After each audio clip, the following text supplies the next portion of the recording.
wabarakatuh. Alhamdulillahirabbil alamin wassalatu wassalamu ala asrofil anbiya'i wal mursalin wa ala alihi washabbihi ajmain. Amma ba'd. Asyhadu an la ilaha illallah wa asyhadu anna Muhammadan abduhu wa rasuluh. Allahumma sholli ala Muhammad wa ala ali Muhammad.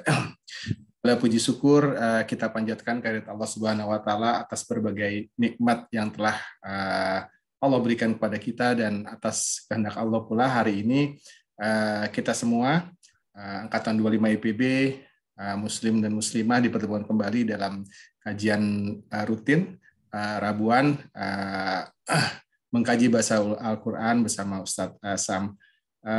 Selawat beserta salam semoga selalu tercurah kepada junjungan kita Nabi Muhammad SAW beserta keluarga, para sahabat, dan semoga syafaatnya sampai kepada kita semua yang insya Allah istiqomah pada jalan Islam ini. Terima kasih Ustaz Sam yang terus mendampingi kita, mengajarkan kita ilmu Islam, juga tentunya teman-teman yang terus meluangkan waktunya pada acara atau mengkaji bahasa Al-Quran di Rabu malam ini. Baik, semoga kita semua selalu sehat ya teman-teman. Ustadz Sam, buat teman-teman yang mungkin sekarang sedang tidak sehat, sakit, semoga Allah segera angkat sakitnya, dan yang sedang ada urusan semoga dipermudah urusannya. Amin ya. Untuk membersihkan waktu, kami persilahkan Ustadz Sam membawakan kajiannya, materinya. Mangga Ustadz.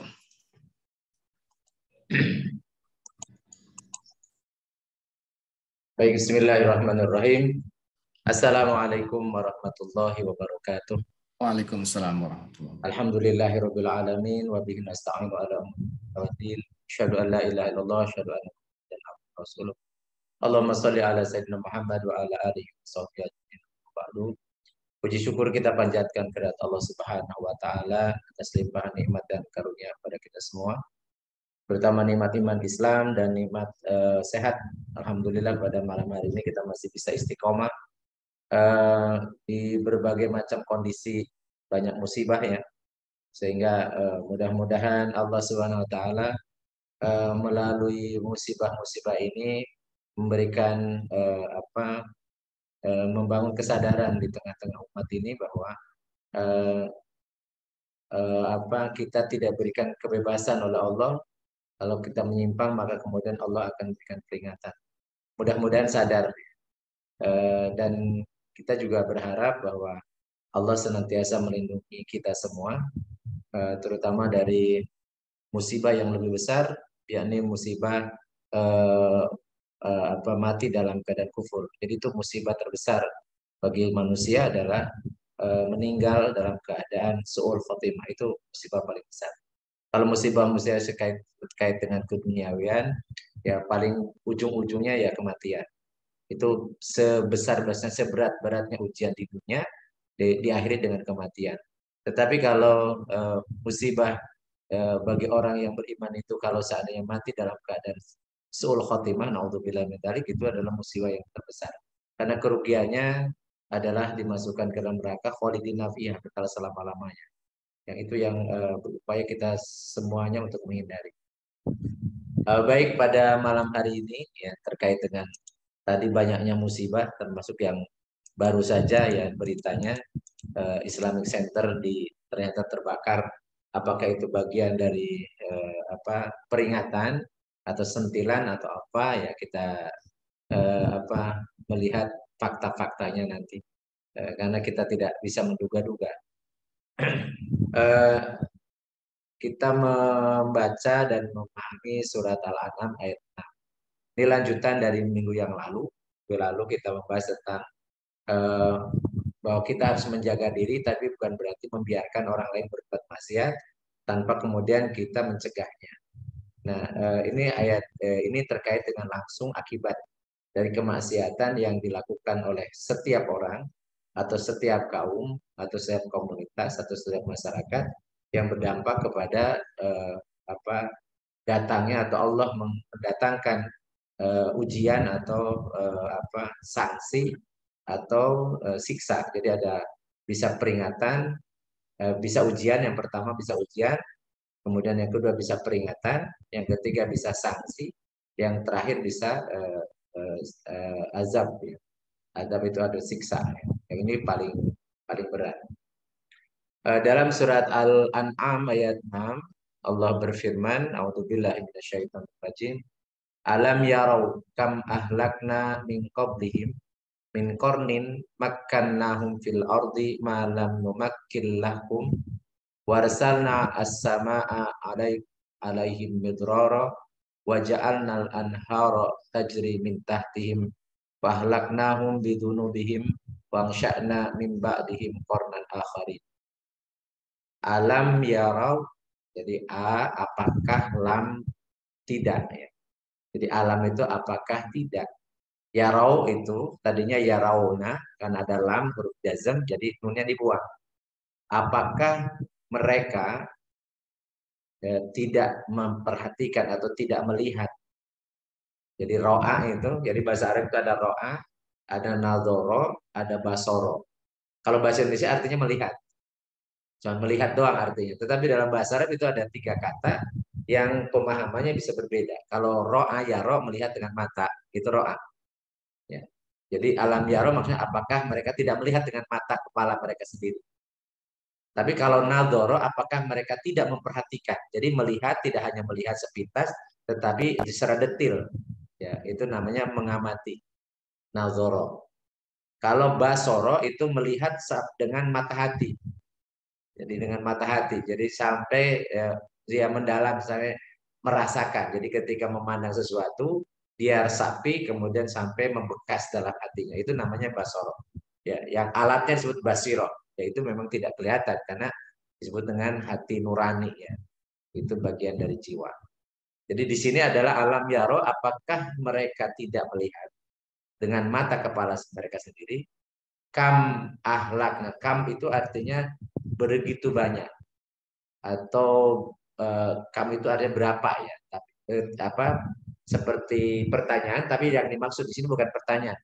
Begitu banyak maksudnya. Kam itu artinya begitu banyak. Ahlakna, kami telah binasakan. Jadi halaka artinya hancur, hancur atau rusak ya, atau binasa. Jadi ahlakna, kami Allah ya. Ingat lafadna, nahnu itu tidak selamanya jamak. Jadi Allah menggunakan nahnu bukan berarti Allah itu banyak. Tetapi maksudnya adalah nahnu sebagai ta'zim, sebagai penghormatan. Sebagaimana kita kalau mengucapkan salam, meskipun satu orang kita mengucapkan assalamualaikum, bukan assalamualaika. Ketemu sama perempuan pun bukan assalamualaiki. Berdua tidak assalamualaikum, tapi semuanya pakai assalamualaikum. Kenapa pakai kum? Padahal kum itu artinya kalian banyak.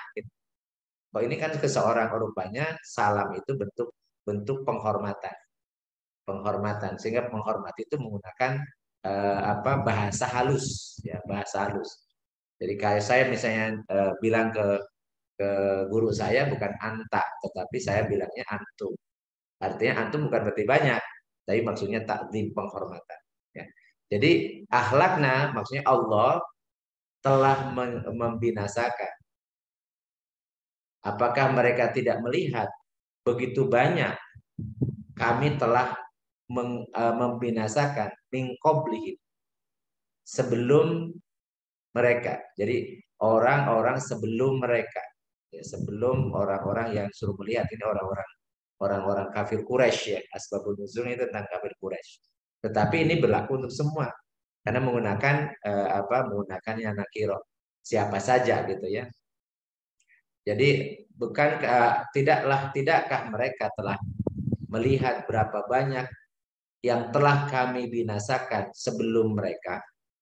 Min kornin. Kornin ya, kornin itu biasa bahasa Inggris bahasa Indonesia juga kurun ya, kurun. Tetapi terjemahnya beda ya, kurun biasa seperti periode ya. Padahal kornin itu artinya generasi. Jadi generasi.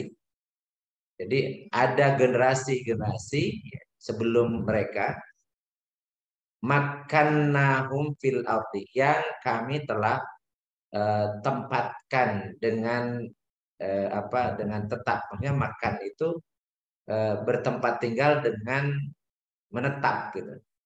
Bertempat tinggal dengan menetap. Jadi tidak nomaden. Tidak nomaden, tapi dia punya perkampungan. Jadi makannya ditempatkan di suatu tempat fil ardi, di muka bumi.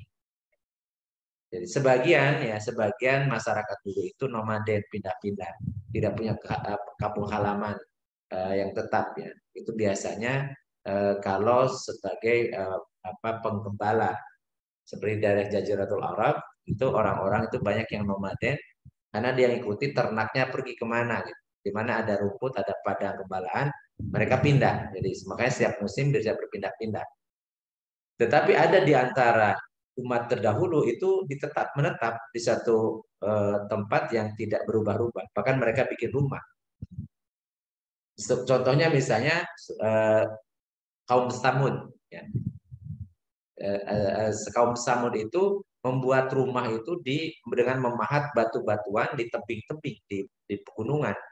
Jadi dia bikin rumahnya itu dengan cara memahat ya, gunung-gunung dari bebatuan, dan kemudian mereka di sana bertempat tinggal dengan rumah yang kokoh, yang kuat karena dari bebatuan gitu. Itu dalam Al-Qur'an Allah berfirman seperti itu. Atau ada kaum yang memang dia sudah di situ sudah punya rumah.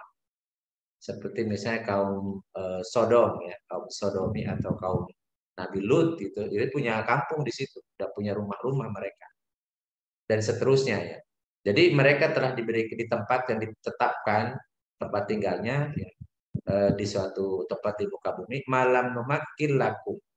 Bahkan dengan apa saja atau fasilitas perisai yang belum pernah diberikan kepada siapapun, ya termasuk kepada kalian, maksudnya kepada generasi berikutnya. Nanti ada penafsirannya seperti apa malam memakin lakum itu. Tetapi kemudian wa arsalna sama alaihim mitroro. Lalu kami mengutus langit.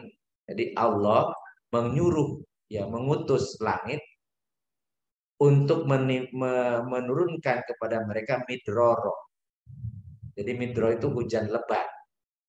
Jadi hujan itu Allah mengutus langit untuk ngirim hujan.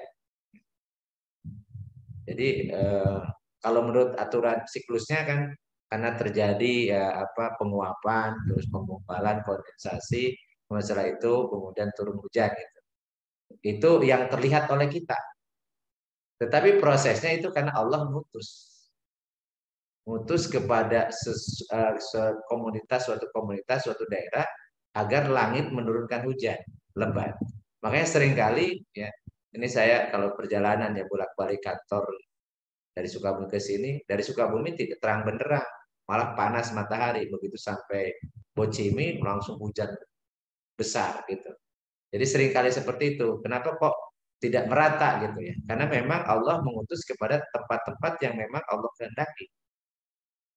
Jadi lafadznya wa arsalna samaa alaihim mitroro. Kami mengutus langit atau menyuruh langit untuk menurunkan hujan lebat kepada mereka. Wa ja'alnal anhara, yang kemudian kami jadikan sungai-sungai. Itu ada sungai itu karena ada hujan. Ada hujan. Jadi kemudian ada tempat yang di bawah, yang lembah-lembah, itu kemudian dialiri oleh air. Dan kemudian ada juga sumber mata air, maka jadilah sungai. Ya, sungai. Yang tajri min tahtihim. Di mana sungai itu mengalir di bawah mereka. Maksudnya di bawah rumah-rumah mereka. Ya, kalau kita lihat misalnya di Sumatera misalnya, perumahan-perumahan itu di sekitar sungai. Jadi kalau ada sungai, maka di situ ada penghidupan, di situ ada pemukiman. Kalau yang jauh dari sungai itu terhindar, mereka menghindari daerah yang jauh dari menjangkau ke sungai. Makanya di sepanjang jalur misalnya Sumatera yang pemukiman padat itu yang di sekelilingnya ada sungai. Yang ada sungai kemudian dibuatlah jalan atau di daerah pantai, Atau kalau di Kalimantan di itunya Kang Cucu gitu ya, itu malah justru ya di pinggir-pinggir sungai itulah yang sebenarnya pemukiman yang kemudian alat transportasinya ya apa sarana transportasinya bukan tol, tetapi ya justru sungai itu loh. Dan itu memang Allah menjadikan sungai itu sebagai apa sumber penghidupan orang-orang di sekelilingnya dan itu mengalir ya, mengalir tajri min tahtihi. Dengan hujan itu hujan lebat maka menjadikan sungai-sungai yang mengalir di bawah pemukiman mereka. Nah, itu sampai di situ itu kenikmatan. Allah menurunkan hujan, kemudian dari sungai-sungai mengalir di mereka itu kenikmatan. Tapi fa'ahlaknahu. Ini rangkaian kemudian dengan sungai itu justru kami telah binasakan mereka. Ini gara-gara sungai ini ya. Untuk air hujan. Bidunu bihim karena dosa-dosa mereka. Jadi yang tadinya hujan itu sebagai nikmat, sebagai anugerah, sebagai berkah, ya, saya berkah dari langit, kemudian bisa mengairi sumber kehidupan mereka untuk supaya minum, masak dan seterusnya, juga untuk mengairi tanaman-tanaman ya budidaya mereka. Tetapi kemudian ketika mereka berbuat dosa, maka Allah gunakan ya air sungai itu menjadi musibah yang membinasakan mereka dikarenakan bidunub. Dunub itu jamak dari danbut. Danbut itu dosa. Dunub artinya dosa-dosa. Dikarenakan dosa-dosa mereka. Sampai kemudian hilang. Hilang. Atau tadi bisa terbawa arus sungai. Dulu kisah umat Nabi Nuh. Ya. Nabi Nuh yang Nabi Nuh itu usianya ada yang mengatakan 1000 tahun, ada yang mengatakan 1000 berapa itu 1070 tahun itu Nabi Nuhnya. Jadi Nabi Nuh itu diangkat jadi Nabi Rasul usia 40. Kemudian beliau berdakwah selama 1000 tahun. Nah, tapi ternyata ya bukannya apa mengikut ya kaumnya, malah kemudian mereka membangkang, bahkan anaknya sendiri membangkang. Kemudian Allah berikan sanksi atas pembangkangan mereka. Ya, kemudian dengan turun hujan berhari-hari, kemudian air laut meluap ke daratan, bahkan dari daratan juga keluar air, dari atas turun hujan besar, dari bawah keluar air, dari air laut kemudian meluap ke daratan, akhirnya kemudian ya, jadilah samudra yang ada sekarang ya. Di samudra-samudra, lautan-lautan itu dulunya dataran ya, daratan menyatu benua benua Afrika dengan benua Asia dengan benua Eropa itu tadinya menyatu.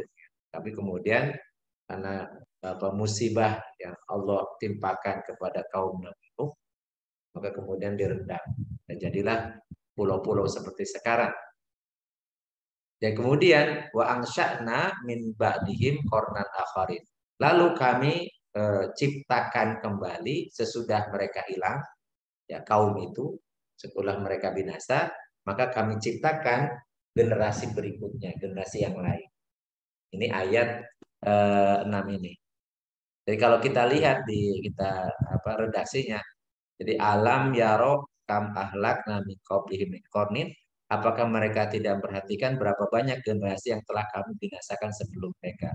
Jadi kata al-qarni itu menunjukkan generasi. Jadi tiap masa yang ada seorang mufasir mengatakan setiap 100 tahun. Walau alam ya. Tapi apakah 100 tahun, 100 tahun kita sudah berubah generasi. Tapi sekarang belum 100 tahun generasi macam-macam. Sekarang ada generasi milenial, generasi apalagi itu. Jadi kita ini rombongan generasi jadul ya, zaman dulu. Beda dengan sekarang kan gitu ya. Tapi yang dimaksud konon adalah setiap generasi yang hanya Allah yang tahu. Ini batasan generasi ke generasi itu rupa seperti apa. Jadi ya tidaklah mereka mengetahui. Jadi orang-orang yang biasa, jadi orang-orang Arab itu kalau bepergian ya ke daerah Suriah atau Syam itu akan melewati jalur yang melewati daerah Yordania, kemudian daerah Palestina ya yang sekarang pun Israel. Itu daerah jalur dan di situ tempat mukim ya, dulu kaum-kaum yang Allah telah binasakan. Salah satunya adalah kaum Sodom ya. Kaum Sodom yang itu ada di perbatasan antara Yordan dan Palestina atau dan Israel ya. Yang itu kemudian kelewatan ya. Jadi diperlihatkan oleh Allah peninggalan itu. Jadi kami ya telah binasakan mereka disebabkan karena eh, kedustaan atau tadi kemaksiatan yang mereka lakukan. Maka nahum fil ardi malam memakillahu. Maksudnya kami teguhkan kedua mereka di muka bumi ini, yaitu keteguhan yang belum pernah kami berikan kepada kalian. Jadi makana itu sebenarnya ya terjemahnya tidak hanya seketeguhan, maksudnya menetap di situ dan kemudian memang mereka berkomunitas di situ. Jadi membuat masyarakat yang kecukupan di situ tidak memainten, ya tidak pindah-pindah karena kebutuhannya mereka terpenuhi dari alam di sekelilingnya. Sehingga pada saat itu ya kaum-kaum yang terdahulu itu Allah berikan kelebihan ya, seperti misalnya eh, kenikmatan dunia. Karena dulu itu untuk kebutuhan hidup itu tinggal ngambil di alam. Mereka pengen daging tinggal berburu. Mereka pengen ikan tinggal ngambil dari sungai. Mereka mau sayuran tinggal memetik di situ. Kemudian mau buah-buahan ya sudah ada di hutan-hutan. Jadi ya memang Allah telah menyediakan untuk kebutuhan mereka. Zaman dulu ya, zaman dulu. Karena apalagi dulu kan belum ada teknologi ya pada ini. Kemudian makin ke sini manusia makin banyak, tapi ingat manusia itu cerdas. Maka untuk mengatasi begitu banyaknya manusia, sementara sumber daya alam makin berkurang, maka kemudian mereka memodifikasi dengan teknologi, kemudian merekayasa dan seterusnya sehingga tetap aja mereka tidak kelaparan. Sehingga teori Malthus yang kita pelajari dulu ternyata tidak terjadi kenyataannya.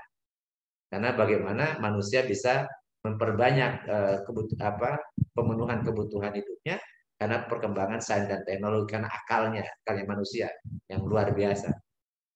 Bahkan kalau dulu ya harus capek-capek misalnya nanam sayur ya berkebun di kebun-kebun sayuran gitu. Sekarang bahkan bisa jadi produksi, jadi industri sayuran. Jadi di gedung dengan mesin kemudian menghasilkan sayur hijau gitu. Bisa ya, dengan teknologi. Demikian pula misalnya karbohidrat. Ya karbohidrat tidak mesti harus nunggu sampai panen padi gitu. Bahkan sekarang bisa buat modifikasi sehingga dia menghasilkan ya kualitas sepertinya nasi gitu ya. Nasi yang punya kualitas yang bahkan lebih baik ya kandungannya itu bisa diproduksi.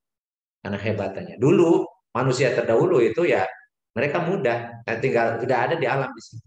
Jadi tinggal berburu, tinggal ngambil. Kemudian yang kedua yang umur mereka yang panjang-panjang. Kalau kita lihat para nabi terdahulu itu usianya ya di atas 100 ya. Ada yang 400 tahun, ada yang 250 tahun, ada yang 300 tahun, ada yang 100, 120 ya. Misalnya Nabi Musa itu 120 meninggalnya dan seterusnya. Cuman umat Nabi Muhammad itu kata beliau, kata Rasulullah, umri umati baina sitina wa sab'ina. Umur umatku itu antara 60-70. Beliau sendiri wafat usia 63. Jadi kalau kita sudah usia 53, 54, jadi ya bisa dihitung lah gitu ya. Ya ke rata-rata maksudnya. Tapi ke ajal ya nggak tahu kita. Ke ajal masing-masing nggak tahu. Tapi ke rata-rata umur umat Nabi Muhammad ya cuma sekitar 10 kurang lebih 10 tahun lagi. Makanya harus betul-betul digunakan sebaik-baiknya ya. Jadi ini bukan nakut-nakuti, tapi ya statement Rasul itu yang benar. Faktanya banyak saudara-saudara kita kan bahkan belum ke usia 60 sudah duluan, sudah lewat gitu. Tapi umat terdahulu itu panjang-panjang. Bayangin kalau Nabi Nuh itu sampai 1070 tahun, luar biasa. Kemudian badan yang kuat-kuat gitu ya. Jadi kaum Ad ya disebutkan dalam Al-Quran itu kaum Ad itu badannya ya kayak raksasa gitu. Jadi tinggi besar, ya kuat-kuat luar biasa. Nah, tetapi yang seperti itu pun kata Allah, kami telah binasakan mereka semua. Maksudnya ya apalagi kalau membinasakan kalian yang kecil-kecil usianya Usia pendek, kemudian sekarang nih baru usia 40 juga udah rematik, udah asam urat, udah kolesterol, udah darah tinggi, macam-macam. Itu lebih gampang lagi memusnahkannya. Oh, yang panjang, usia-usia panjang, gagah-gagah saja udah Allah kemudian dimusnahkan. Apalagi generasi yang kita ini udah majatahnya juga sebentar dibanding dengan kaum umat terdahulu. Kemudian juga tadi kondisi fisiknya yang sangat rapuh, beda dengan umat-umat terdahulu. Ya, umat-umat terdahulu yang badannya besar-besar, yang kekar-kekar dan kuat-kuat. Ini jadi maksudnya bahwa makan fil ardi malam bahwa kami telah menciptakan generasi dulu dengan banyak kelebihan dari kalian, tapi kemudian kami binasakan juga. Warsalna sama alaihim mitro, kami curahkan hujan yang lebat di atas mereka. Ya, mitro itu hujan lebat, minta tim yaitu di bawah mereka, yakni ya, di bawah pohon-pohon dan rumah-rumah mereka. Waja'alnal anhara tajri min tahtihim. Jadi kami jadikan sungai-sungai mengalir di bawah mereka, yakni kami perbanyak turunnya hujan atas mereka dan sumber-sumber air sebagai ini yang jadi masalah, istijrod dan memuaskan mereka. Bisa jadi banyak turun hujan, kemudian banyak air, bukan menjadi berkah, malah bisa jadi sebagai bentuk istijrod. Istijrod itu artinya sanksi yang ditangguhkan. Tetapi kemudian nanti di ujungnya, ya kalau orang Sunda bilang dikebebetkan, dikejretkan, di apa? Ya gitulah. Jadi diangkat dulu, setelah itu kemudian dijatuhkan sehingga jadi kesakitan yang luar biasa, jadi kehancuran yang sehancur-hancur. Itu makna istijroj ya. Maka dari itu Allah melanjutkan firman-Nya fahlaknahum bidunubi. Kenapa yang tadinya air ya, hujan deras, hujan lebat, kemudian mengalirnya sungai-sungai itu kemudian dijadikan sebagai istijroj, jadi sanksi yang kemudian ditangguhkan, tapi kemudian dengan sangat keras menimpa mereka.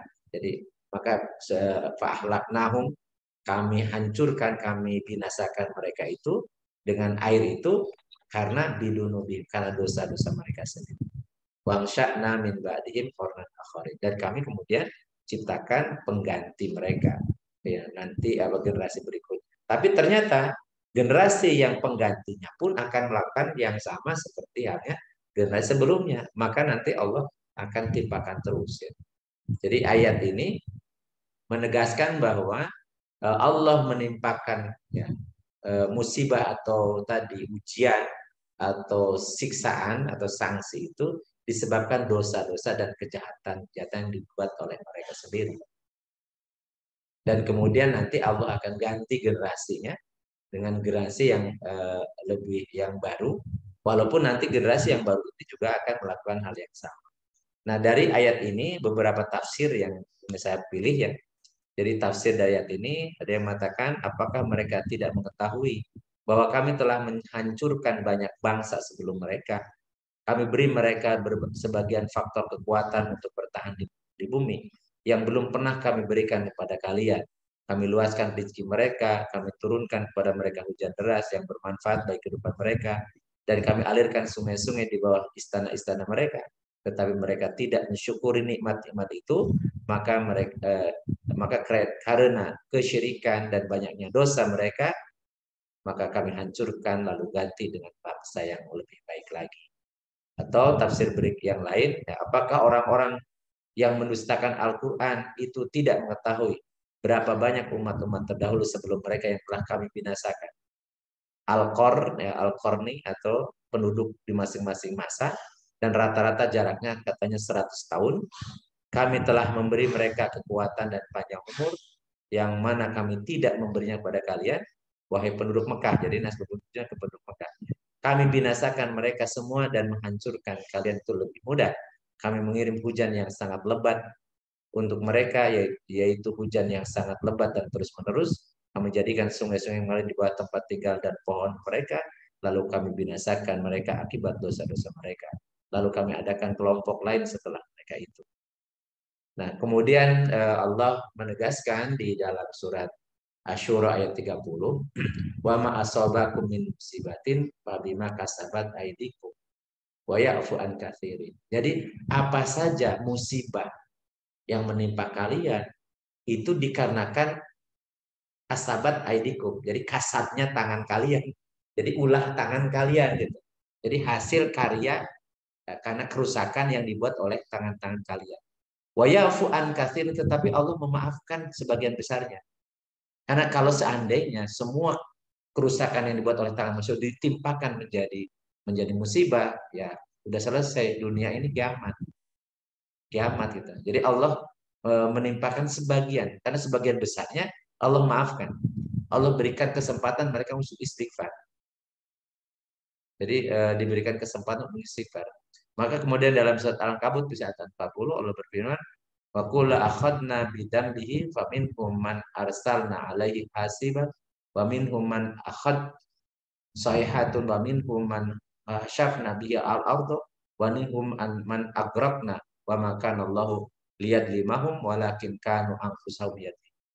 Jadi maka masing-masing dari mereka, dari kaum itu kami siksa disebabkan dosa mereka. Maka di antara mereka ada yang kami timpakan ya, kepada hujan batu kerikil. Kemudian ada di antara mereka yang ditimpa suara keras yang tur, ya, berupa halilintar. Dan di antara mereka ada yang kami benamkan ke dalam bumi. Dan di antara mereka ada yang kami tenggelamkan ya, di lautan. Dan Allah sekali-kali tidak hendak menganiaya mereka, akan tetapi mereka lah sendiri yang menganiaya diri mereka sendiri. Jadi ulah tangan manusia. Atau lebih tegas dalam surat Ar-Rum ayat 41 Allah berfirman, Zoharul fasadu fil barri wal bahri bima kasabat aydin nas liyudhiqahum ba'dul ladzi amilu la'allahum yarji'un. Telah nampak kerusakan di darat dan di lautan dikarenakan apa yang dilakukan ya, tangan atau perbuatan tangan manusia. Agar supaya Allah kemudian menimpakan atau merasakan sebagian dari akibat perbuatan mereka sendiri agar mereka kembali ke jalan yang benar. Jadi musibah itu atau tadi dengan berbagai macam musibah itu sebagai peringatan agar mereka kembali ke jalan yang benar, bertobat dan kemudian memperbaiki diri. Dan kemudian Allah mengingatkan pada kita semua orang-orang yang tidak ya ikut ya membuat kerusakan tetap punya kewajiban wattaqu fitnatan la tusibanna alladziina dzalamu minkum khassatan wa'lamu annallaha syadidul iqab. Takutlah kalian pada musibah yang tidak hanya menimpa orang zalim di antara kalian saja. Ketahuilah bahwa Allah memiliki hukuman yang sangat pedih. Jadi kita juga harus ya menghentikan setiap kemaksiatan, setiap perbuatan dosa agar ya, kita terlindungi, agar juga orang-orang terlindungi, agar Allah tidak murka. Karena kalau Allah murka, maka kemudian Allah timpakan musibah, tidak hanya menimpa orang zalim saja, tidak hanya pelaku maksiat saja, tetapi orang-orang soleh pun bisa kena akibatnya atau kena dampaknya. Ya. Kemudian Allah berfirman, ya, idza aradna an nuhlika qaryatan amarna mutrafiha fafasaku fiha fahaqqa alaihim alqaulu fadamarnahum tadmira. Dan jika kami Allah ya hendak membinasakan suatu negeri, maka kami perintahkan kepada orang-orang yang hidup mewah di negeri itu agar mereka menaati Allah, tetapi justru mereka melakukan kedurhakaan di dalam negeri itu. Maka sepantasnya lah berlaku terhadap mereka perkataan kami atau ketentuan kami. Kemudian kami binasakan ya, negeri itu sebinasa-binasanya. Pada marnah tadmiro artinya sebinas-binasanya negeri tersebut. Nah untuk bilang itu mudah-mudahan kita tidak dibinasakan ya, tidak dibinasakan oleh Allah karena kezoliman, ya, kerusakan dilakukan oleh para orang-orang para pejabat, ya, para pembesar, orang-orang menentukan kebijakan yang mereka kemudian berlaku zolim, kemudian Allah murka dan kemudian negeri kita ini bisa dihancurkan oleh Allah Subhanahu wa taala. Wa in yamsaskallahu bidurin fala kasifallahu illa huwa. Dan jika Allah menimpakan suatu bencana kepadamu, maka tidak ada yang dapat menghilangkannya kecuali Allah sendiri.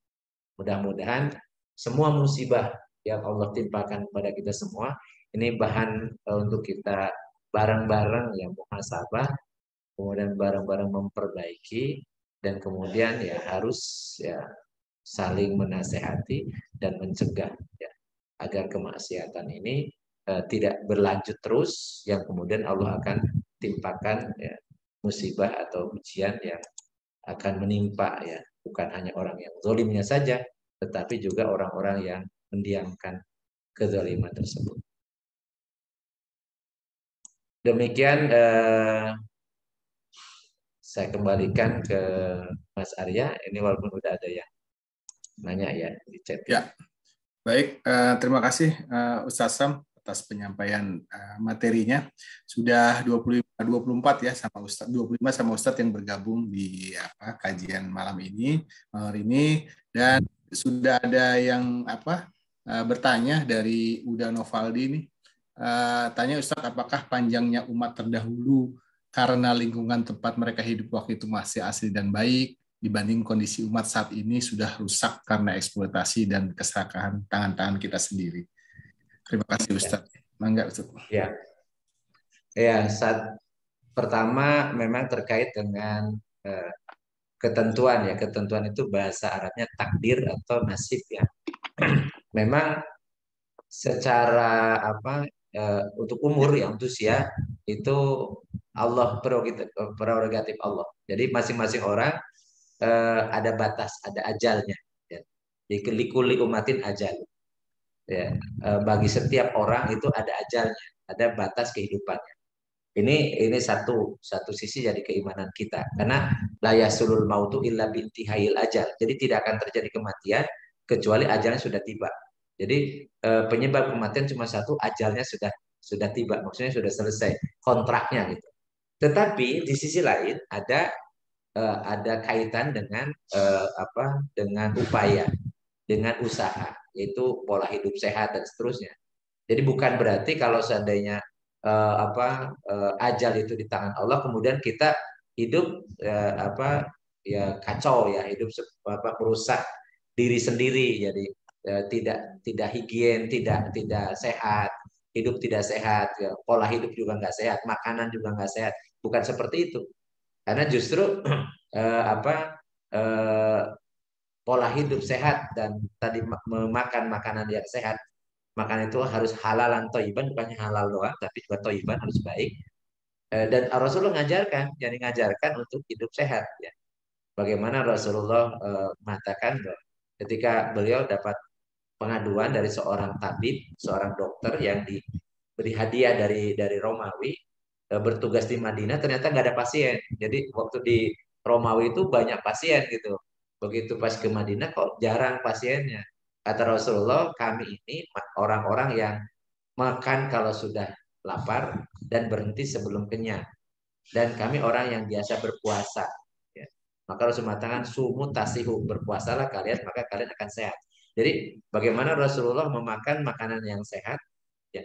Kemudian juga beliau melaksanakan beliau juga biasa berolahraga, artinya menggerakkan ini. Jadi Rasulullah itu efisien banget menggunakan waktunya, dan sebagian ya umur beliau digunakan untuk latihan perang, berangkat perang, memimpin perang, pulang dari perang. Karena selama 10 tahun di Madinah itu ada 70 kali peperangan.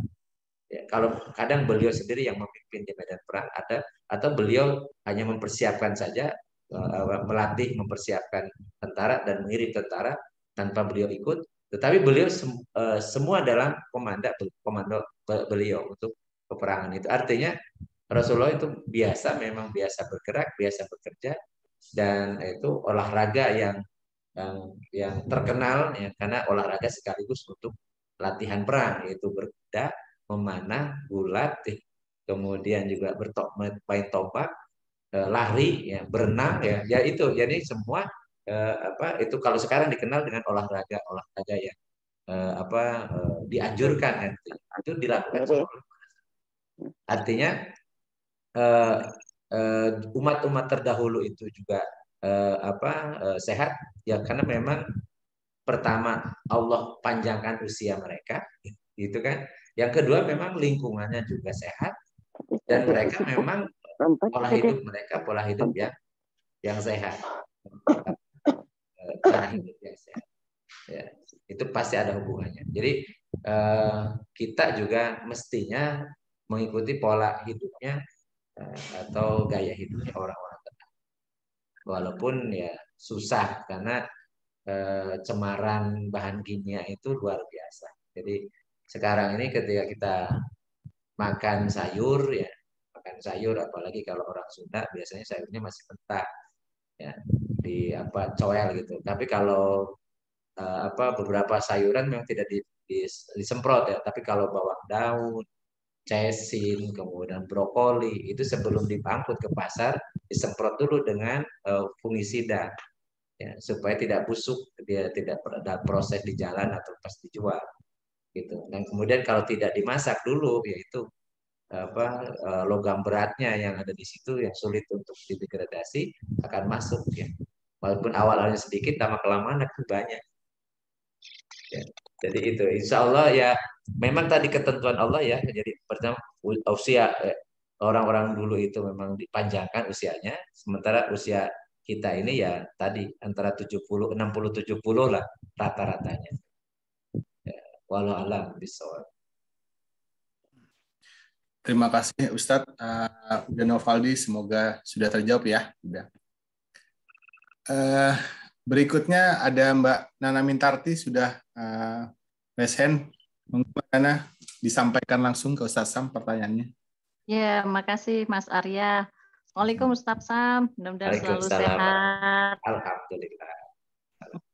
Ya, ya Ustadz, ini mau nanya ini tadi terkait dengan musibah ya, kan ya kita ini selalu dipenuhi musibah dan lembaga-lembaga keislaman itu kan juga punya kewajiban gitu ya membantu saudara-saudara yang terkena musibah. Nah, jadi itu saya tuh kadang-kadang kepikiran gini, kalau kita sering baca di Al-Quran itu kan memang musibah itu sebagian memang karena azab ya. Jadi maksudnya ya tadi seperti yang Ustadz sampaikan gitu ya, yang jelaskan itu. Nah, tapi memang kalau di lembaga kemanusiaan, di humanitarian itu ada semacam code of conduct, tidak boleh menghakimi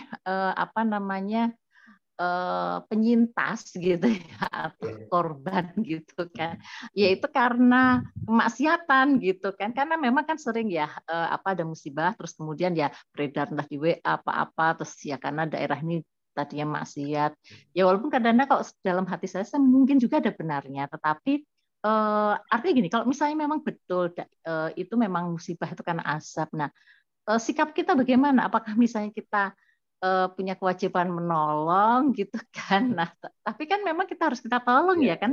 Mereka tuh korban gitu kan kita tolong. Tapi sebenarnya di satu sisi itu bagaimana itu Ustaz ya? Mungkin mohon pandangan dari Ustaz. Iya. Jadi bahwa musibah itu kategorinya bisa beda-beda. Jadi pertama musibah bisa sebagai ujian.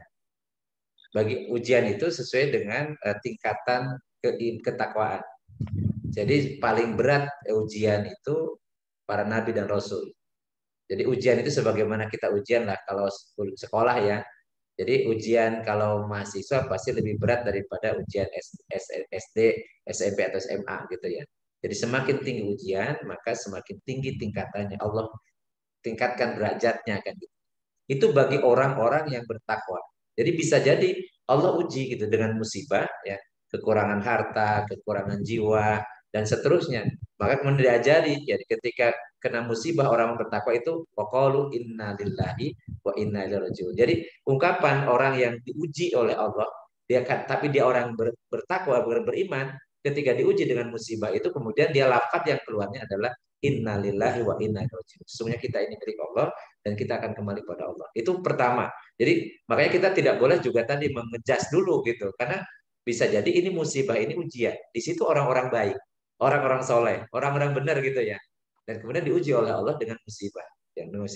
Apakah dia masih sabar, ya masih taat, masih istiqomah dan kebaikannya atau tidak? Itu yang pertama. Yang kedua bisa jadi ini memang peringatan, jadi warning saja. Jadi belum sampai ke azab gitu. Jadi misalnya rasa takut. Jadi begitu rasa takut, bisa jadi dia tadinya tenang-tenang, santai-santai, melalaikan ibadah itu ya pokoknya santai aja. Kemudian ternyata digoncangkan tuh gunung yang ada di sebelah kampungnya itu digoncangkan. Sehingga mereka kemudian sadar bahwa ada kekuatan yang bisa kapanpun menimpakan sesuatu gitu ya. Jadi peringatan, jadi warning saja gitu ya. Mudah-mudahan dengan warning ini, jadi tidak sampai mereka mungkin jadi korban dan seterusnya, tapi agar Allah memberikan warning kepada mereka, kemudian mereka sadar gitu. Itu atau misalnya musibah tapi bentuknya nggak terlalu besar lah, nggak terlalu besar. Jadi ini sebagai lampu lampu kuning lah ya gitu ya, sebagai peringatan-peringatan. Jadi makanya bisa jadi doharul fasad fil bari wal bari. Terima kasih. Kemudian liyudhiko ba'dallati amilu. Jadi sebagian akibat ulah tangan mereka. Misalnya kayak banjir gitu ya. Banjir mungkin ya kayak kemarin kan kok di Bogor banjir sampai di Jalan Dadali bisa menghanyutkan orang sama motornya. Itu kan baru kali ini jadi sampai kalau di sungai memang biasa, Ciliwung, Cisadane itu biasa, tapi kalau di jalan itu sampai bisa menghanyutkan orang itu luar biasa. Ya, baru kali ini gitu kan. Ya itu bisa jadi kan bagian peringatan. Jadi kita juga belum tentu ini karena sanksi atau azab juga gitu ya. Tapi ini berperingatan, berharap agar orang-orang itu kemudian ingat kembali kepada Allah dan kemudian memperbaiki diri. Nah, kemudian yang terakhir ini yang disebutkan dalam ayat ini karena tadi kedurhakaan, dosa-dosa mereka gitu. Jadi ini memang Allah menimpakan ini sebagai azab kepada orang yang memang melakukan dosa gitu. Jadi sebagai sanksi gitu. Sebagai sanksi. Maka dari itu karena bisa jadi musibah itu ada, bisa ujian, bisa juga peringatan, bisa juga azab, maka kita tetap kepada korban ini kita harus menolong. Harus menolong karena menolong itu bagian yang diperintahkan oleh Allah. Bahkan Rasulullah tidak nyuruh hanya membantu menolong yang sesama muslim doang, tetapi semua. Kalau ini kimahnya bukan hanya kimah bukan hanya kimah ruhiyah, tapi bisa kimah khuluqiyah atau kimah insaniyah. Jadi memang bisa misi kemanusiaan, bukan hanya misi karena ruhiyah, karena kesamaan akidah dan seterusnya, tetapi bisa jadi karena kemah insaniah, jadi aspek kemanusiaan saja. Dan itu pun bernilai di hadapan Allah. Dan itu tidak perlu kemudian harus niat dan seterusnya. Karena memang diperintahkan. Karena menyelamatkan nyawa, siapapun orangnya, itu seperti menyelamatkan seluruh manusia. Jadi barang siapa yang menyelamatkan satu orang jiwa, maka seperti menyelamatkan semua manusia. Dan siapa yang membunuh satu jiwa tanpa hak gitu ya, maka seperti membunuh semua manusia. Jadi berat gitu. Oleh karena itu nilainya tetap. Jadi kita yang dinilai oleh Allah bukan objeknya yang kita tolong, tetapi kita pelakunya yang kita melakukan aksi. Kita yang berbuat gitu. Sedangkan yang mereka lakukan apakah mereka pelaku maksiat atau tidak? Karena ingat Allah berfirman wala taziru waziratun wizra ukhra. Seseorang berdosa itu tidak memikul dosa orang lain. Jadi dia akan memikul dosa ya dia tanggung sendiri. Kalau dia misalnya lagi maksiat kemudian Allah sanksi gitu, ya itu urusan dia dengan Allah. Tetapi urusan kita adalah menolong orang yang memang butuh pertolongan. Jadi itu konteks kita. Jadi tetap bersemangat karena menolong orang yang sedang kena musibah itu adalah kemuliaan. Maka kita lakukan kemuliaan itu. Insya Allah Allah akan membantu menolong setiap siapa saja yang sedang menolong saudaranya. Jadi Allah itu beserta orang yang sedang menolong hamba-hambanya. Wallahu a'lam bishawab. Baik, terima kasih Ustadz. Semoga terjawab Mbak Nana atau masih. Ya, makasih Ustadz. Alhamdulillah atas pencerahannya. Makasih Mas Arya. Ya, sama-sama. Baik, yang lain teman-teman, ada yang ingin ditanyakan atau didiskusikan, baik yang berhubungan dengan materi atau di luar materi, boleh Ustadz ya? Boleh, mangga silakan. Nah, silakan. Yang buka layar nih udah Daniel, biasanya mau nanya gitu. Kalau nggak ada yang nanya, udah. Itu di belakangnya ada kolam renang, Dem. Iya. Ustadz sebelum ini nanya yang lain, izin tanya Ustadz ya, kalau kita terkena musibah tadi terkait dengan apa yang Ustadz sampaikan gitu ya, bisa itu ujian mau naik tingkat gitu ceritanya Ustadz ya. Tapi kalau rasanya kalau kena musibah, misalnya kita akan kena musibah, terus merasa bahwa ini adalah ujian mau di level lebih baik, rasanya kok saya nggak alim-alim juga gitu ya. Berarti artinya sebaiknya dominannya adalah kita ini Ustadz ya, muhasabah diri, mungkin ada hal-hal yang memang kita lakukan yang negatif gitu Ustadz ya. Gimana pandangan Ustadz? Ya, ya. Dan itu paling mungkin ya. Ada gini, kalau kita merasa ini diuji mau naik tingkat ya kita geeran ya. Kalau seakan-akan kita ini tingkatannya tinggi Iya. gitu ya. Sehingga di ujian juga tinggi. Itu kegeeran. Tapi yang paling bijak adalah bahwa ketika ada sesuatu yang tidak sesuai dengan kita harapkan, maka kita introspeksi diri. Yeah. Jangan-jangan ada kemaksiatan yang kita lakukan sehingga membuat Allah murka, gitu. Sehingga membuat Allah kemudian datangkan musibah ke kita supaya kita sadar, gitu. Yeah. Jadi kalau kan ada kata-kata bijak lah atau motivasi gitu ya. Jadi ada kisah ada tukang sama keneknya gitu. Tukangnya kebetulan di lantai tinggi tuh, lantai 10. Jadi dia pakai ini. Jadi sementara tukang keneknya ada di bawah tuh, jauh banget. Kemudian ketika teriak-teriak nggak kedengaran, teriak-teriak nggak kedengaran, diem aja. Kemudian dilempari dengan kerikil kecil-kecil ya, karena dia pakai topi ini ya, jadi pakai topi kerja itu yang nggak kerasa. Dia kemudian ya udah dilempari aja batunya agak gede, letak gitu ya, baru kemudian dia nengok ke atas. Jadi bisa jadi itu ada mungkin kita tidak merasa bahwa kita melakukan sesuatu tindakan yang kemudian ditegur oleh Allah, tapi tegurnya agak keras supaya kita sadar. Jadi supaya kita sadar. Jadi dan itu paling bijak dan memang harus seperti itu. Jadi setiap misalnya ada sesuatu kenapa kok hidup nggak tenang ya, kok kenapa kok kayak misalnya ini kok banyak seri masalah, kok semakin runyam masalah, kok ini nggak selesai, kok hidup gelisah dan seterusnya. Jangan-jangan kita memang tadi ibadah kita ini tidak khusyuk, jangan-jangan kita juga berbuat tidak ikhlas, atau memang ada kemaksiatan yang mungkin sengaja atau tidak sengaja yang kita lakukan. Jadi makanya itu muhasabah itu jadi penting. Jadi ketika Allah menguji kita misalnya dengan sesuatu, kan dianggap ujian itu kalau selama ini ya, dianggap ujian itu adalah sesuatu yang tidak enak gitu ya. Itu musibah gitu ya, musibah. Tapi kalau enak itu kayaknya bukan musibah ya. Dan dianggap bukan ujian. Padahal justru ujian semua ya. Jadi orang yang beriman itu kan diujinya macam-macam. Bisa jadi diuji dengan kemudahan. Apakah kita bersyukur atau tidak gitu. Atau diuji dengan kesulitan supaya sabar atau tidak kan gitu ya. Jadi sehingga jangan sampai kita mendapatkan istijroj. Istijroj itu diberikan kemudahan, diberikan kelapangan, diberikan kenikmatan, kemudian kita lupa berterima kasih kepada yang memberi itu. Lupa berterima kasih itu, lupa bersyukur. Semakin malas semakin jauh. Ya kemudian oleh Allah namanya istijroj. Kemudian Allah siksa sekaligus ya, tidak berikan kesempatan untuk bertobat. Itu yang paling khawatirkan ketika kita kemudian diuji dengan kemudahan, tapi tidak menyadari bahwa itu ujian, maka kita tidak pandai bersyukur. Mudah-mudahan ya, jadi posisikan itu sebagai bagian dari teguran. Gitu. Teguran. Kalau azab mungkin ya yang masih beriman lah, karena kalau yang dapat azab itu kan memang orang sudah tidak beriman dan durhakanya itu terang-terangan bahkan menantang itu baru kemudian diazab. Dan umat Nabi Muhammad ini azabnya terakhir nanti. Kalau secara semua ya, karena itu jadi kalau diazab sebagai seluruh alam ya kiamat. Gitu.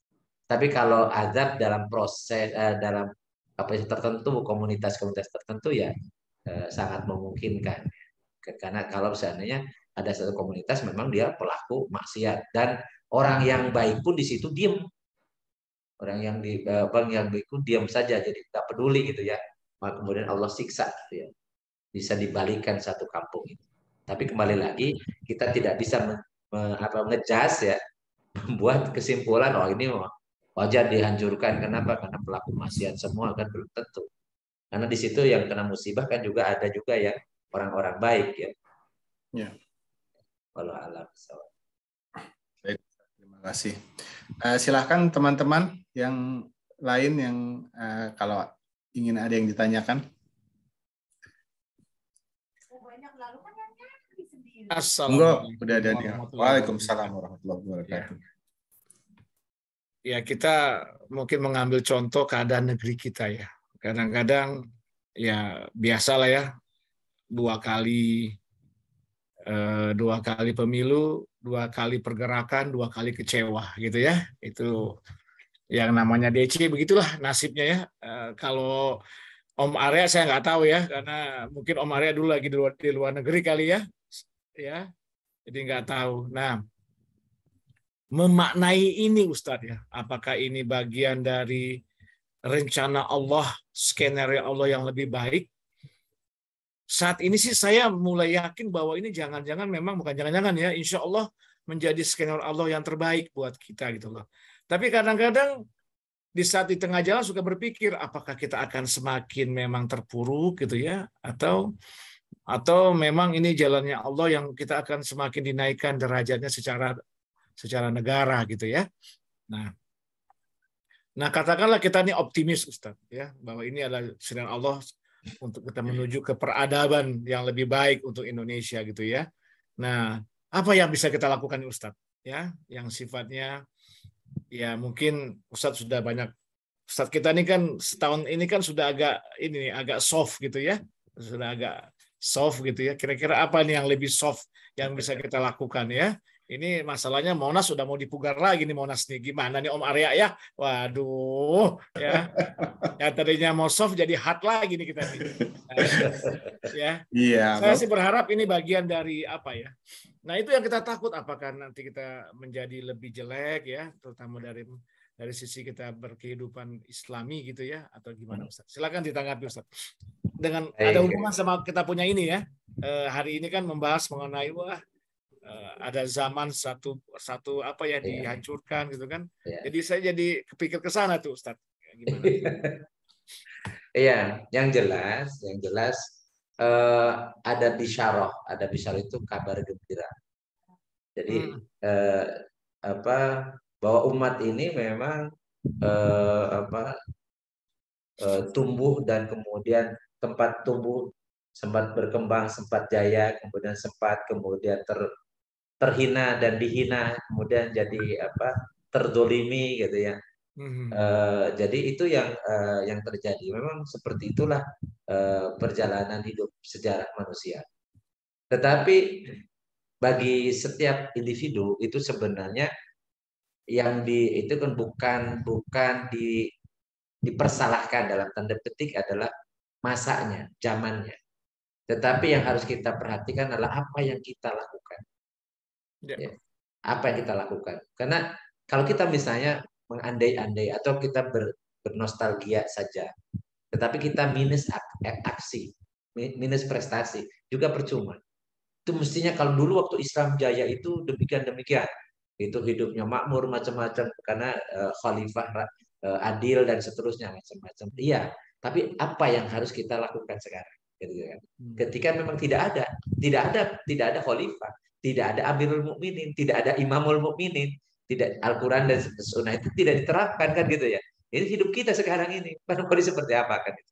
Kemudian ada juga bisa nanti akan kembali kehidupan yang Islami yang lebih baik lagi, bahkan nanti Isa turun lagi ke muka bumi, kemudian memperbaiki itu umatnya yang menyimpang, kemudian nanti akan sejahtera, adil dan makmur, ya. Sejahtera di bawah naungan khilafah alamin haji nubuwah dan seterusnya. Itu juga ada hadisnya gitu. Tapi itu kan kita nggak tahu kapan. Ya kapan gitu ya. Iya kita berharap seperti itu kan, tapi apakah kita merasakan atau tidak, walau alam juga. Tapi apakah itu akan terjadi? Pasti kalau Allah berjanji dan Rasulullah berjanji pasti terjadi kan gitu. Tapi kapan itu yang nggak tahu. Maka yang harus kita concern adalah sekarang. Tadi ayat yang minggu lalu kita bahas juga bahwa yang dinilai oleh Allah apa yang kita perbuat. Ya. Jadi bukan hanya sebatas keinginan-keinginan, bukan hanya ngomong, ya, berbicara, ya, menjadi pengamat, tetapi apa yang kita kerjakan. Ada kerjakan. Man amila solihan falinafsi. Wa man asa'a fa'alaiha. Siapa yang berbuat baik, maka kebaikan untuk dirinya. Siapa yang berbuat jahat akan menimpa dirinya juga akibatnya. Jadi ketika pada posisi seperti ini, apapun hasilnya, kalau kita berbuat baik, pasti kebaikan yang Allah berikan pada kita. Tapi ketika kita ikut berbuat jahat, maka kejahatan itu akan menimpa kita juga. Apapun hasilnya, karena hasil itu bukan ranah kita, hasil itu ranah Allah. Ya. Bukan karena kehebatan kita juga. Bayangkan, Rasulullah SAW itu mendakwahi pamannya yang beliau cintai. Abu Thalib itu pelindung beliau, ya, menggantikan kakeknya, gitu ya, melindungi beliau, ya, itu sebagai posisi sebagai paman kepada keponakan. Tetapi beliau dakwahi setiap hari itu pamannya sampai meninggal nggak jadi muslim. Sampai Rasulullah sedih, tapi kemudian ditegur oleh Allah. Innaka la tahdi man ahbabta walakinallaha yahdi may yasha. Sesungguhnya engkau tidak akan bisa memberi petunjuk, memberikan hidayah kepada orang yang kau cintai.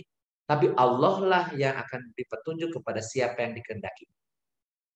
Jadi artinya Rasulullah kalau kaitannya dengan hasil, Rasulullah pun tidak bisa menentukan hasil. Tapi Allah yang menentukan. Tapi Allah menilai usaha. Jadi yang harus kita lakukan adalah usaha semaksimal mungkin untuk memperbaiki negeri ini. Dengan usaha yang Allah ridhoi. Sesuai dengan petunjuk dari Rasulullah SAW. Jadi pelaksanaan amar ma'ruf nahi munkar harus kita lakukan. Walaupun mungkin hasilnya tidak signifikan. Itu bukan hal yang tidak terlalu serius bagi kita. Karena itu ketentuan Allah. Bisa jadi yang kecil, tapi kemudian malah bisa berubah. Kita contohkan misalnya ketika Mus'ab bin Umair diutus oleh Rasulullah ke Madinah, hanya setahun bisa mengislamkan seluruh kota Madinah. Dibandingkan dengan Rasulullah 13 tahun lamanya di Mekah, malah justru berakibat malah beliau diusir. Apakah kita mau membandingkan Mus'ab bin Umair dengan Rasul? Kan gak mungkin. Karena Mus'ab bin Umair adalah salah seorang dari muridnya Rasulullah, kan gitu ya. Kalau terkait dengan hasil, itu Allah yang punya otoritas menentukan hasil. Tetapi usaha maksimal itu harus kita lakukan. Jadi tidak boleh kita lepas dari proses amar ma'ruf nahi munkar dimanapun, kapanpun. Apapun reaksinya. Tetap kalau ada kemungkaran, kita rubah kemungkaran.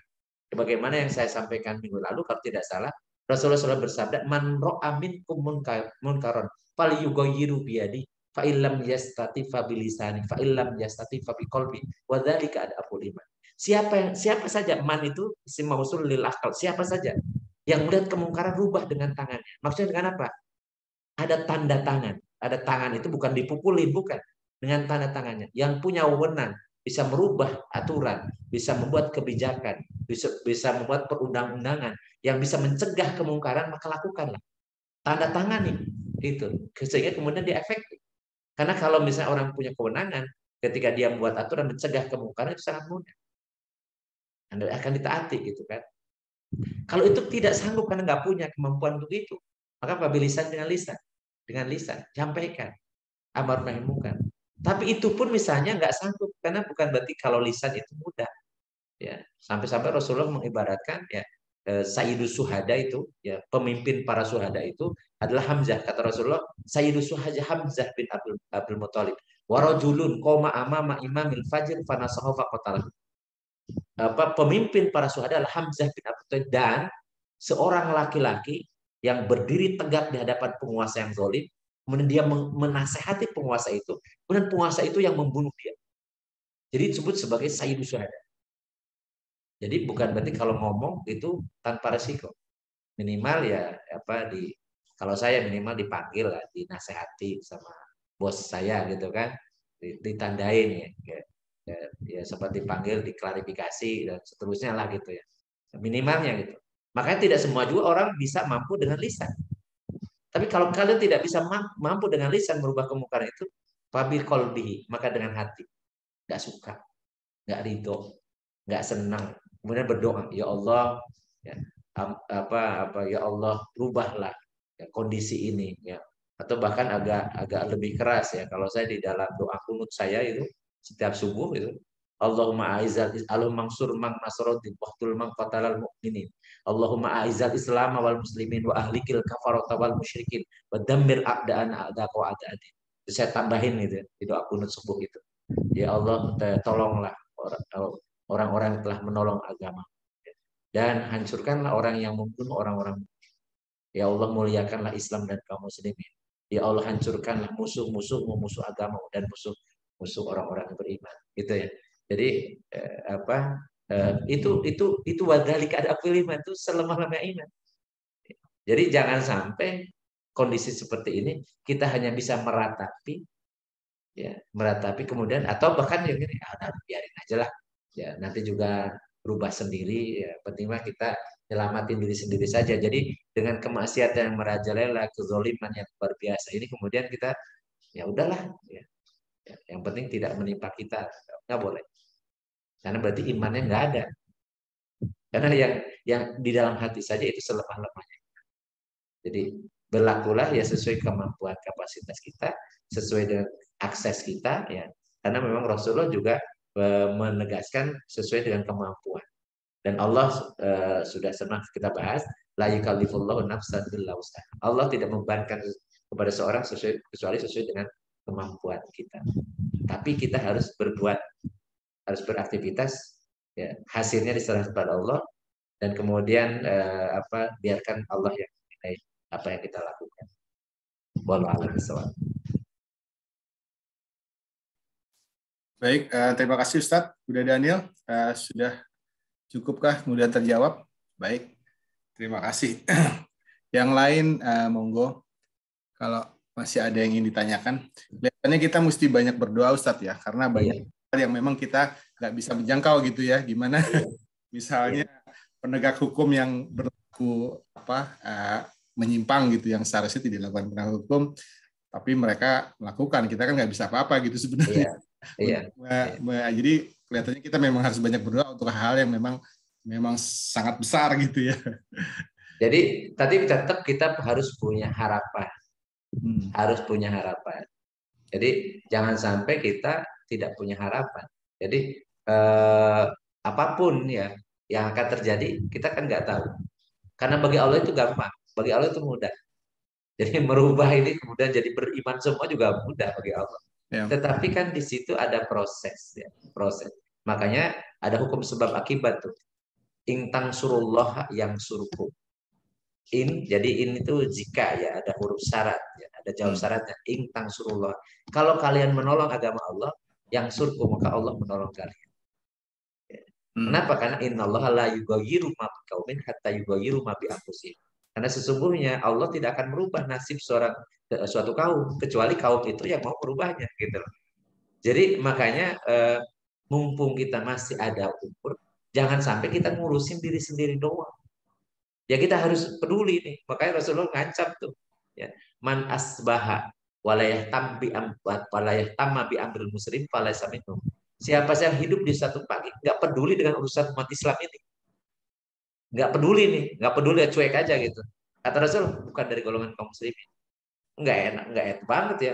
Masa kita tidak diakui oleh baginda Rasul gitu. Padahal kita butuh banget pengakuan Nabi gitu. Kita ingin diakui sebagai Nabi, tapi kalau kita tidak peduli dengan urusan umat Nabi ini, ya, terus gimana kita bisa diakui oleh baginda Nabi? Karena ya Nabi itu yang dipikirkan oleh Nabi itu, oleh beliau itu adalah umatnya. Nah, umatnya dalam keadaan seperti ini gimana? Peran kita di mana gitu. Makanya sekecil apapun yang kita bisa lakukan, kita kepedulian kita dengan urusan umat ini harus kita tunjukkan. Dan juga karena Allah kan harus ikhlas kan gitu ya. Ya kalau kita mampu ya dengan harta ya kita lakukan. Kalau kita mampu dengan kata-kata, dengan ilmu kita lakukan. Ya. Tadi istilah soft sama hard itu kan sebenarnya itu tergantung orang yang mendengar saja. Jadi kata-kata jihad atau kata-kata misalnya hukum kisos gitu ya. Hukum kisos itu bagi pembunuh memang rasa keras banget gitu kan. Tetapi bagi orang yang memang biasa berakhlak mulia itu ya soft saja gitu kan. Ya karena justru orang itu dianggap kritik pedas ya karena dia memang berbuat salah gitu. Tapi kalau orang tidak berbuat salah, itu bukan kritik tapi nasihat bunyinya. Jadi bisa disebut kritik, Kalau orang yang memang berbuat salah. Tapi kalau orang yang tidak berbuat salah, orang yang lulus dosa itu nasihat, malah pengingat gitu ya. Jadi enak gitu ceritanya.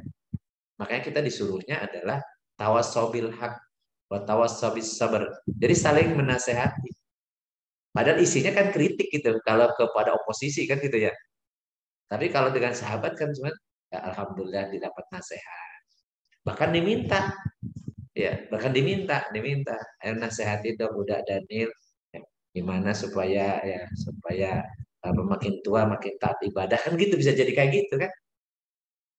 Jadi itu bunyinya kan, padahal isinya kan kritik gitu. Bisa jadi kan gitu. Jadi karena lafadznya sama itu. Makanya antara perintah dengan doa itu kan beda, cuma objeknya aja. Jadi redaksinya sama-sama perintah, tapi kalau ke Allah itu namanya doa. Kalau ke atasan namanya permohonan kan gitu ya. Kalau ke bawahan namanya perintah. Itu juga sama gitu. Kok bisa merintah-merintah ya? Kok merintah-merintah ke Allah gitu. Padahal maksudnya enggak, saya mah doa kepada Allah. Kok merintah ke orang tua? Enggak, memohon, memberi permohonan kepada orang tua. Tapi kalau anak, wah perintah sih memang, instruksi kan gitu. Jadi padahal bentuknya sama. Bentuknya sama. Cuma tadi siapa yang menerima. Makanya sebenarnya tidak ada istilah keras, tidak ada istilah lembek, ada lembut. Ya. Enggak. Jadi Islam ini ya seperti itu, tergantung siapa yang menerima. Kalau nerimanya hatinya keras ya terasa keras banget. Tapi kalau hatinya lembut ya terasa lembut banget.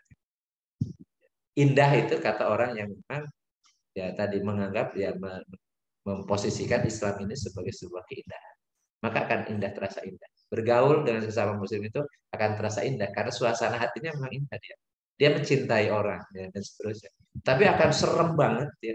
Serem banget itu kalau memang hatinya penuh dengan keseraman. Jadi pokoknya dengan musuh, pokoknya yang berbeda dengan macam-macam nggak susah. Jadi hidup ini jadi penuh dengan seram, ya, penuh dengan wajah yang cemberut, merengut, ya, macam-macam gitu. Ya kita rubahlah. Islam itu memang agama yang indah dan menyukai indah. Allah itu jamil yuhibbul jamal. Jadi Allah maha indah, menyukai indah. Dan Rasulullah SAW senantiasa menyuruh kita ini untuk berwajah cerah, ya, kemudian senyum, ya, dan seterusnya. Karena memang itulah harusnya kita hidup, menebar optimisme, jangan dibikin pesimis, ya. Jangan kemudian buat lemah lembut, ya, jangan dibuat mereka lari, ya. Apalagi kalau sudah haji, ya, haji itu yang sudah berangkat haji, ya, haji mabrur itu adalah ya, pahalanya hanya surga yang layak. Gitu. Ketika ada tanya Rasulullah, ditanya oleh para sahabat, ya, wa mabiruhu ya Rasulullah, apa tanda mabrurnya ya Rasulullah? Haji mabrur itu apa? Kata Rasulullah, layinul kalam wa itamta. Jadi orang yang haji mabrur itu kelihatan layinul kalam. Jadi ungkapannya itu lembut dalam pengertian bukan volumenya, tetapi dia mesti ngasihnya kata-katanya itu konstruktif, kata-katanya positif, kata-katanya produktif gitu ya. Jadi menyenangkan lah gitu, yang membuat orang itu senang dan memberi manfaat. Gitu. Ya, kemudian itamut ta'am, senantiasa senang memberi makan. Ya, memberi makan atau mencarikan tempat cari makan, mencari kerjaan dan seterusnya. Itu memang orang-orang yang disebut dengan haji mabrur. Tapi apakah harus haji? Enggak, salah satunya. Ya, jadi semua orang ya harus layinul kalam wa itamut ta'am. Cuma tanda haji mabrur itu kalau seorang haji yang tadinya pelit jadi mudah ngasih makan, ya, bisa berbagi. Yang tadinya kasar keras, kata-katanya nyelekit, nyinyir terus, ya nyinyir itu ngebully terus gitu, negatif terus, ya berubah dan menjadi tadi kata-kata yang produktif, yang positif, yang konstruktif, yang membangun, yang memberikan motivasi dan seterusnya. Itulah layinul kalam.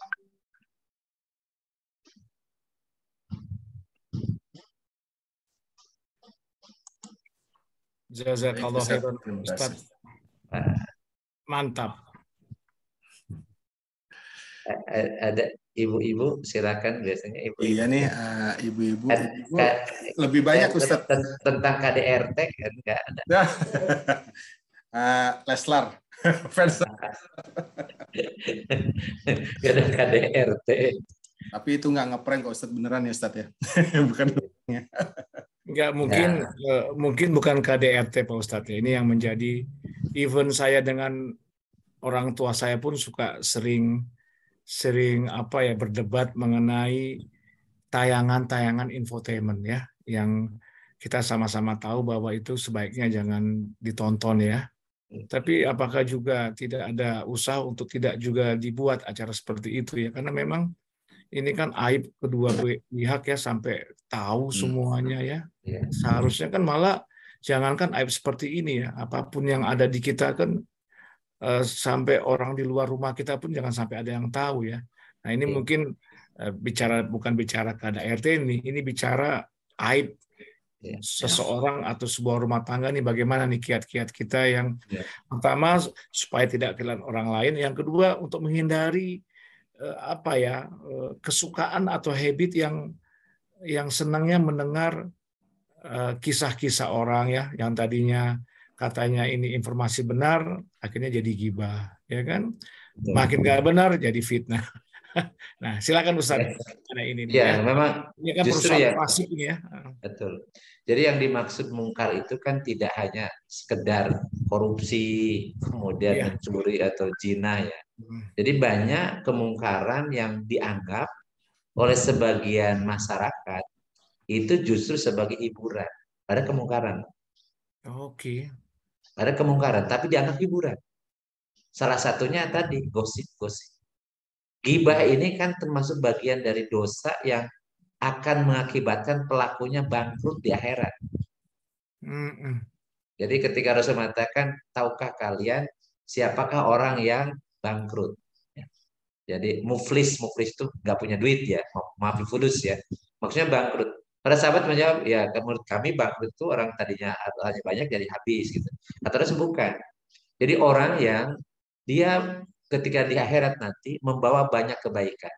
Dia sholatnya baik, puasanya baik, bahkan sedekahnya banyak, zakatnya juga ditunaikan, bahkan berangkat haji, kemudian banyak dia ibadah. Tetapi dia gosip, biasa tukang gosip, ngomongin orang, gibah ya. Kemudian mendolimi orang, mengambil hak orang, menyakiti orang, dan seterusnya. Nanti, dan itu belum ada penyelesaian di dunia. Hak adaminya belum ditunaikan. Jadi tidak saling memaafkan gitu ya. Sampai terbawa mati. Belum bertobat, belum diselesaikan urusan dunia ini. Dengan sesama manusia itu hak adaminya belum. Maka kemudian di akhirat mereka yang masih punya hutang, yang masih punya piutang, belum ditunaikan ketika dia hidup di dunia, akan nagih. Maka kemudian akan diberikan ya, kebaikan pahala dari orang yang ditagih itu. Dibayarnya dengan pahala dari sholat, pahala dari zakat, pahala dari haji. Sampai habis masih yang banyak yang didolimi nih. Banyak yang digosipin, yang digibahin, macam-macam. Yang pernah diambil haknya dan seterusnya.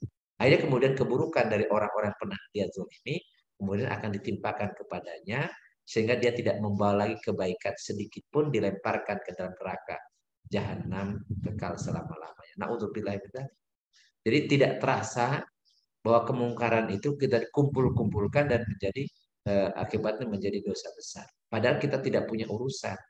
Gibah itu apa sih? Ngomongin orang di belakang orang yang bersangkutan, kalau orang yang mendengar nggak suka. Kalau misalnya mengomongkan yang benar ini, gibah itu hanya kebenaran. Tapi kalau ngomongin di belakang orangnya, tetapi tidak sesuai dengan kenyataan, itu namanya fitnah. Itu lebih berat lagi, lebih dosa lagi. Bahkan al-fitnah itu asyaddu minal qatli gitu ya. Jadi fitnah itu lebih kejam daripada membunuh gitu. Artinya akan lebih berat lagi. Dan tapi mohon maaf sekarang ini dianggap hiburan, dianggap biasa saja. Bahkan kata Rasul, seburuk-buruknya makhluk adalah orang yang habis hubungan suami istri di kamar, kemudian dia ceritakan di luar, dibuka semua. Kemudian ketika dia jengkel maka aib-aibnya dikeluarin semua dan seterusnya. Ini bukan karakter orang yang beriman. Rasulullah bahkan kemudian menghimbau kepada kita semua, man satarallahu musliman satarallahu yaumul qiyamah. Jadi siapa saja yang menutup aib seorang muslim di dunia, maka Allah akan menutup aibnya di dunia dan di akhirat.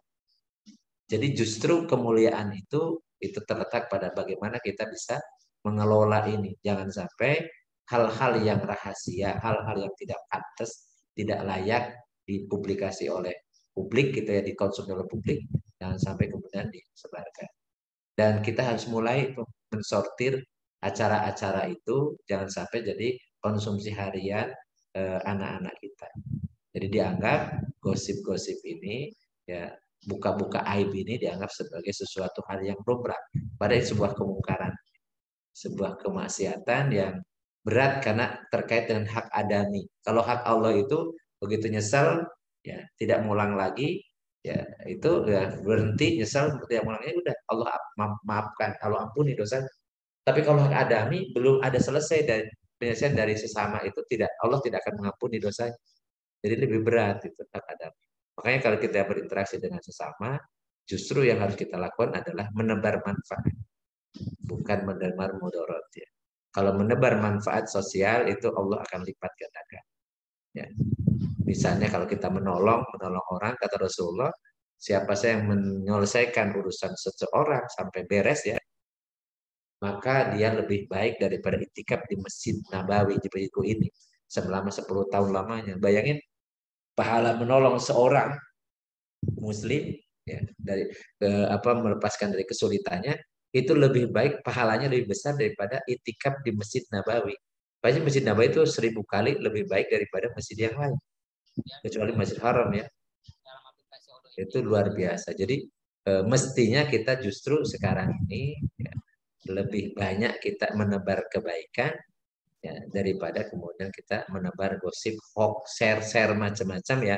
Sekarang mulai disortir tuh, kalau yang tidak bermanfaat ya bahkan bisa jadi muncul perselisihan, keributan, atau tadi gosip-gosipan gitu. Udah nggak usah di-share, udah bahkan dibaca pun nggak perlulah, dibuang-buang aja jadi sampah gitu ya. Tapi kalau itu bermanfaat ya monggo kita sebarkan.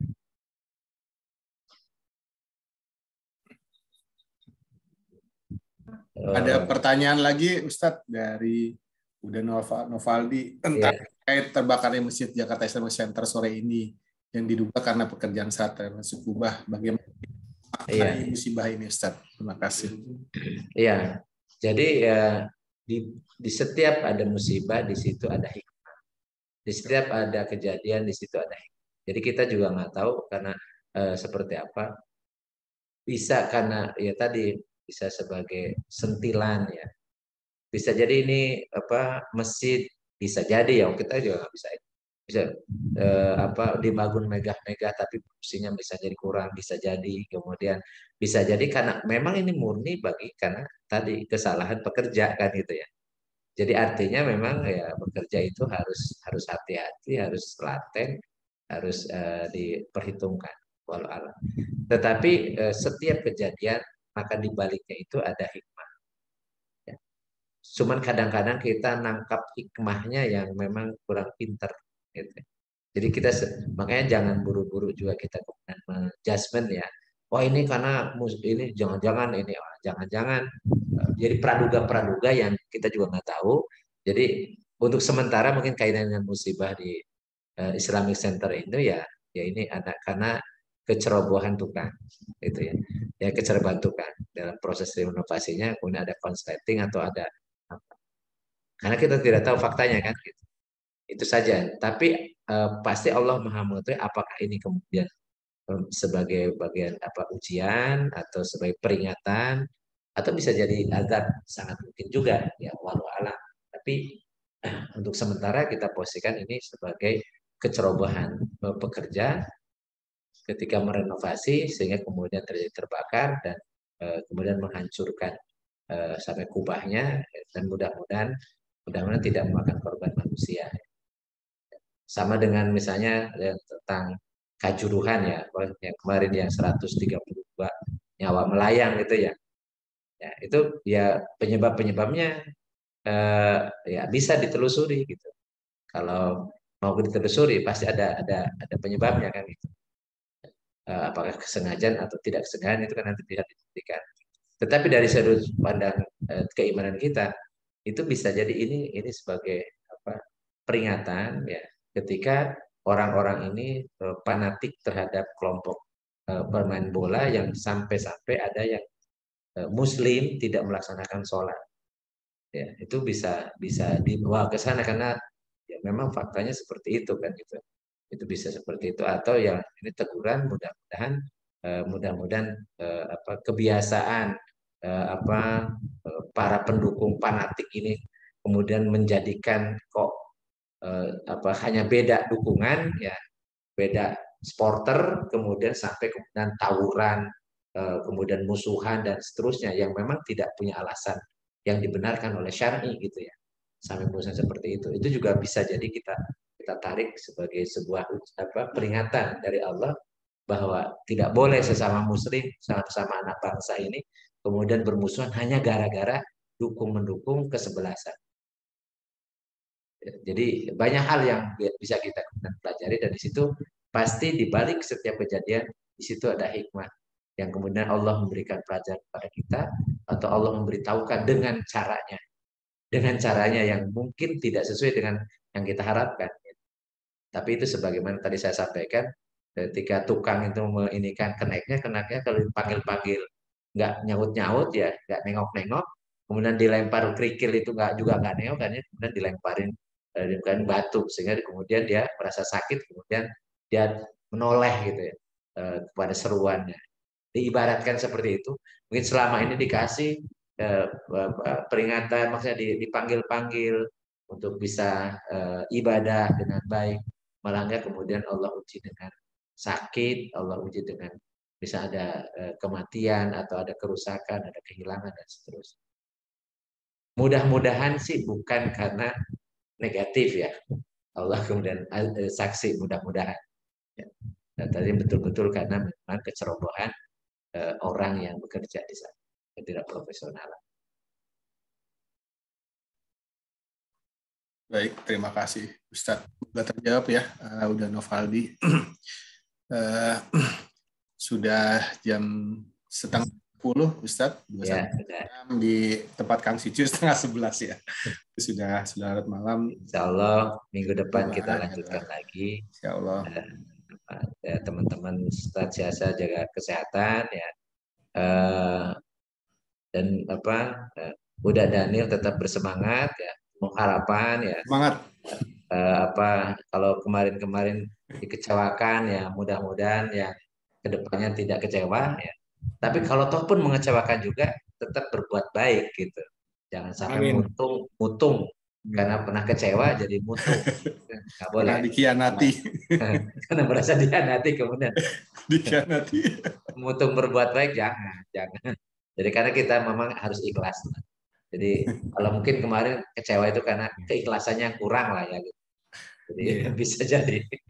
Tapi emang yakin Allah tuh punya banyak skenario ya. Iya. Yakin. Ya. Dan itu juga tentang hidup kita. Kalau itu. Jadi kita ini kadang-kadang sok pinter ngurusin hidup kita, padahal hidup kita ditentukan oleh Allah kan gitu ya. Betul. Jadi jangan berputus asa, jangan berputus asa, dan juga jangan kehilangan harapan. Karena minimal untuk hidup kita, untuk anak-anak kita, untuk keluarga kita, itu harus tetap punya harapan, karena kita punya as-somad yang tidak bisa yang serba segalanya lah. Serba mahal, yaitu Allah Subhanahu wa Ta'ala. Tempat bergantung kita ya Allah Subhanahu wa Ta'ala. Jadi tetap istiqomah, yakin yang terbaik yang Allah berikan kepada kita itu ya. Walaupun nampaknya tidak mengenakan, tapi pasti itu yang terbaik. Gitu ya. Insyaallah, amin. Baik, Allahumma shalli wa sallim wa barik ala sayyidina habibina karimna wa tarina wa lana Muhammad wa sallim radhiyallahu tabaraka wa ta'ala sahabat Rasulullah ajmain. Allahumma anfa'na bima 'allamtana wa alimna ma yanfa'una wa zidna ilman nafi'an. Allahumma yassir lana umurana kullaha wa la tu'assir alaina. Allahumma asil maqasidana. Rabbana la tuzigh qulubana ba'da idh hadaitana wa hab lana min ladunka rahmatan innaka antal wahhab. Rabbana atina fid dunya hasanah wa fil akhirati hasanah wa qina adzabannar. Wa sallallahu ala sayyidina Muhammadin wa ala alihi wa sahbihi wa barik wa sallim. Subhanaka Allahumma wa bihamdika asyhadu an la ilaha illa anta astaghfiruka wa atubu ilaik. Subhana rabbika rabbil izzati amma yasifun Wassalamun alal mursalin walhamdulillahirabbil alamin. Billahi taufiq. Assalamualaikum warahmatullahi wabarakatuh. Waalaikumsalam warahmatullahi wabarakatuh. Terima kasih Ustaz Sam. Matur suwun. Hatur nuhun pisan. Terima kasih teman-teman. Ini baru rame nih Ustaz Jigo.